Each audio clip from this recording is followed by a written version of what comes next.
Mil magad cahirli agus tá méid tnúth ara leis an lá nach mbeidh Ráiteas Ghaeilge go mbeidh an Ghaeilge fite fuaite sa Dáil le gach mír agus go méid sé go nádúrtha agan Dáil dhátheangach agus hiige sin bhí de frihléid agam a bheith mar chathaoirleach bhócaiste i gCailge an bhblin seo caite agus cuirmid le chéile túrascáil thar bheith gonta túrascáil ghearr agus bhí multi-practicúla an sin ó híomh líon na gantóirí sa Dáil a bhéadú agus fud na háite faríor níor tharla inrod fós multi-practicúla mar hampla gach lá go méid ceist breise na hairí i nGaeilge. So tá méid tnúth le sin agus multi-fuaile ó híomh daoine a bhealú chun Ghaeilge dhéanamh múntóirí pásanta bheith acu agus an sin tréimh sé cas sa Ghaeltacht siar an eisce. Sin iad na multi-practicúla ach níor tháinig siad fós i bhaim.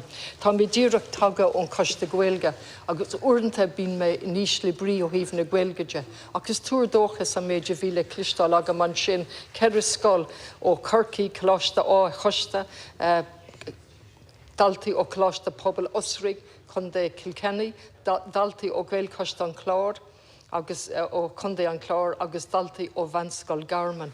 Lífach na Gaeilge, táhain na Gaeilge acu agus iad í mundíosbúrach linne ábhar atá thar bheith casta cuasaí neodreachta, cuasaí Eidicras an Ellen an Chóras Eidicas an Aim agus ó híomh socaí ilchuimseach agus tá siad de fós ritmé amach chun páirteach lecu agus bain mé go leis túrdóchas gan dát, túrdóchas freisin agus policy dearfach an policy Eidicas na scoile na Gaeltachta ach faríor níl an ahret nó críicne fós ag an Ryan Eidicas. Rud thar bheith dearfach an policy ach tá gála ahret nó chuna na toirí eáil. Tá muid fós ag fannacht policy Gael Eidicas nó policy Eidicas Ghaeilge don na scolanna tíomh muit an Gaeltacht. Níl sé sin agan fós ach an nurid. Agus an sin buchas le GNis tá ach na django go efficúla fecin éadán an sin agus bhí an rain har bheith gnóthach leis an broses tá sé agan ach tá muid inis ag fannacht an coiste córlach agus an túrascáil tá gach rud ag fannacht an túrascáil sin agus ba sé har bheith tábhachtach na multi a dhéanann siad an sin. An sin maidir le údarás na Gaeltachta tá sé ráite nílas agam cominic tá sé ráite agam go bhfuil dúlgus olmhór orthú. A bhhad níos trom cúisí ná atá an IDA nó an agriocht eile. Tá trinóidí gceist obligéad ó híomh na tngáilte, ó híomh fostaíochte agus ó híomh pobalde. Agus ó ma haithí an coiste Ghaeilge agus seo an dara tréimhse ag tastal na tíre.